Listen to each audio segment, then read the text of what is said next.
And, well, I don't need to explain who that was. And Sebastian this morning knew where I was going, and he said, I remember meeting him. I said, honey, I was already going to talk about that. You know what? He said, what? I said, back in the 90s, after the Street Fest, Dietrich had about 3,000 people over, and Route 213 was closed. And Sebastian was like, oh my God, he was more impressed than he could ever be with Woodstock. I love so many of you, all of you.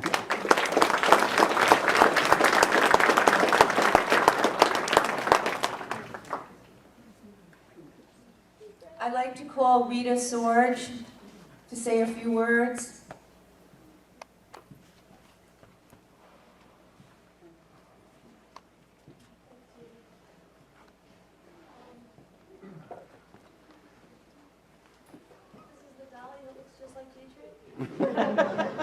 He was only partially amused by this. He was somewhat perplexed. It's been loved to death. He was my friend for 20 years, and he was my landlord for 11 really crucial years of my life. He helped me so much. I mean, there were times I couldn't make the rent, and he never made me feel bad about it.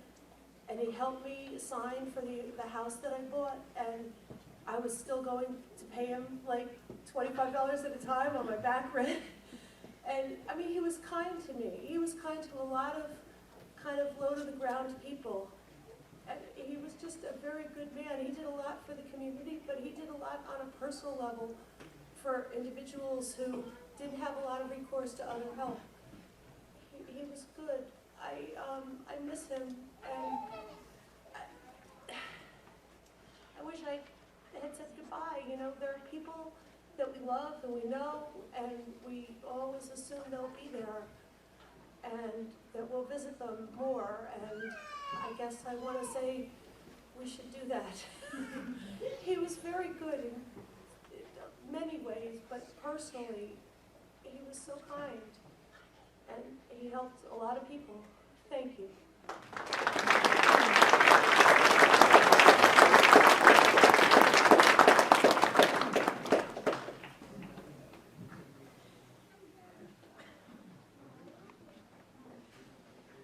All of you know how important the Century House Historical Society was to him and the Snyder estate.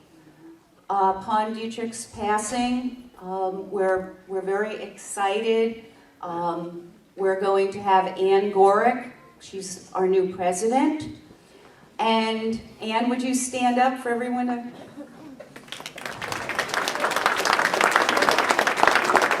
Ann is a fantastic person. She's a great administrator, and the best thing about her is she's a fabulous delegator.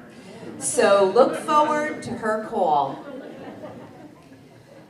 As our vice president, one of the initial board members will be returning, one of our charter board members, and we're honored to have Dr. Susan Lewis, who will be rejoining us as vice president.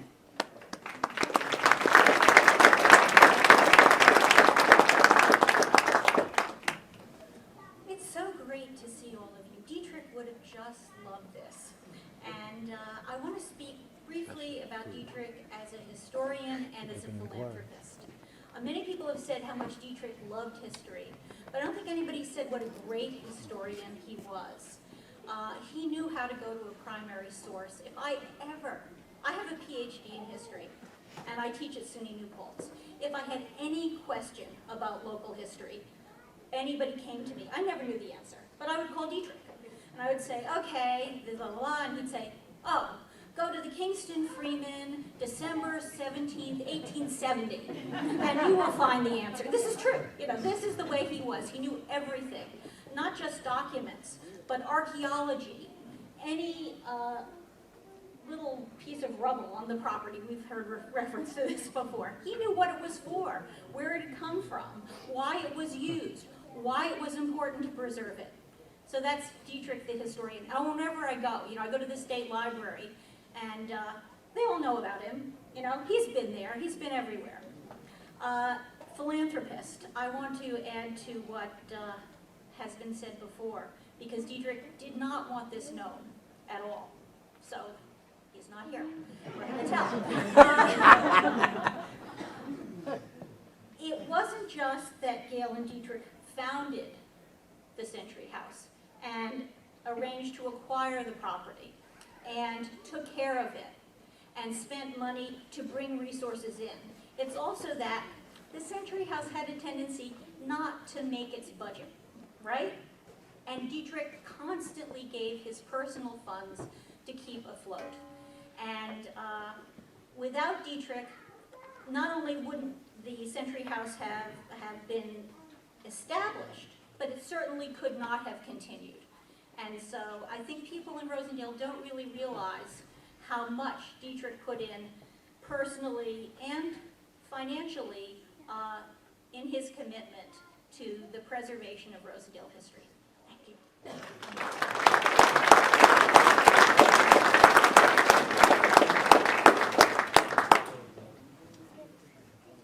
You know, Dietrich was always so busy with projects, and I probably was only in a store with him maybe once or twice in the many years that we spent together.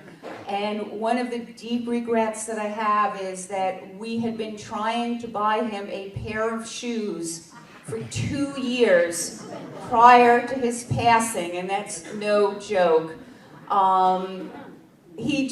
He always had a project going and really didn't have any vanity, as you could tell by his hairdo and whatever, and never really went to a barber, except John can tell about the fabulous haircut he gave him once. And every spring, and this I'll truly miss, I would cut Dietrich's hair, and the birds would take it, and all over Rosendale would be nests with Dietrich's white hair. Just fabulous.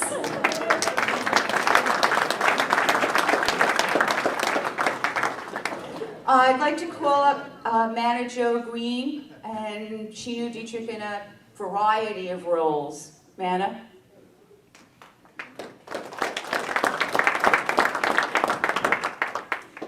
Well, when I first met Dietrich, I was living in a little cottage, a little one-bedroom cottage up in Maple Hill with my 2 sons, actually all 3 of my children, and he was my plumber.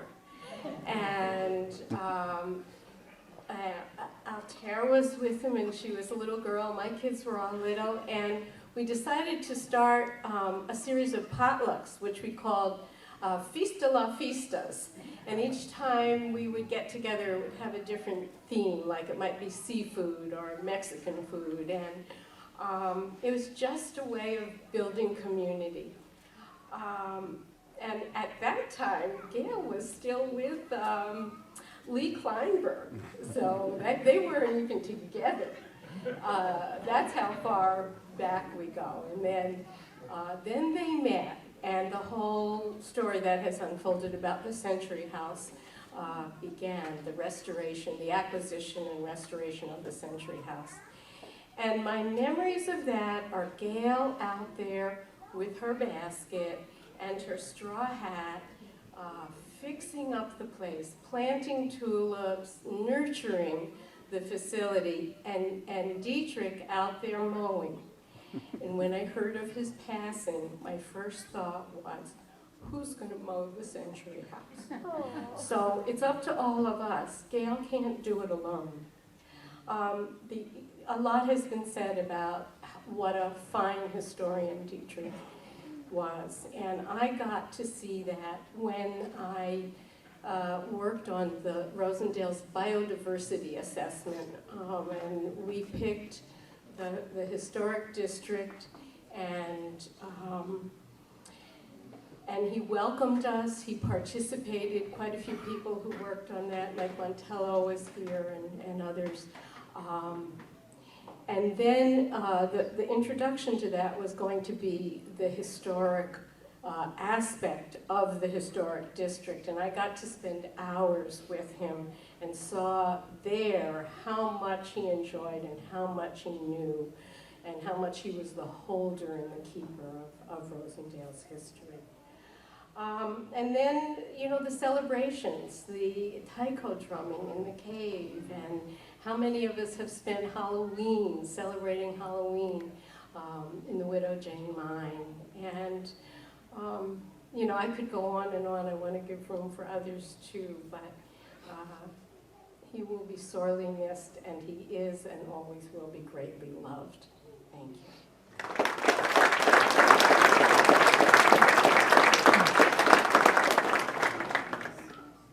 Thank you, Nana.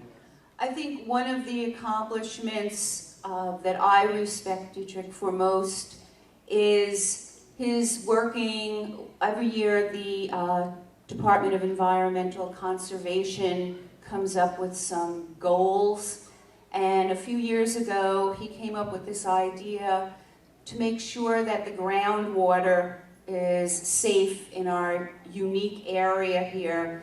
And he was able, through his efforts, he was a tireless worked with paper. He always said, you have to put pen to paper. And we now have an additional layer of consideration when you go and want to build something called the Karst Aquifer region.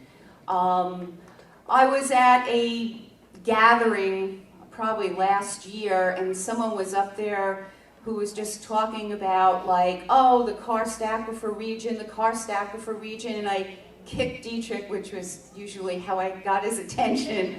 And I said, why don't you raise your hand and tell him that you're the person who put it together? And Dietrich's response was, self-praise is no praise. And he used that often.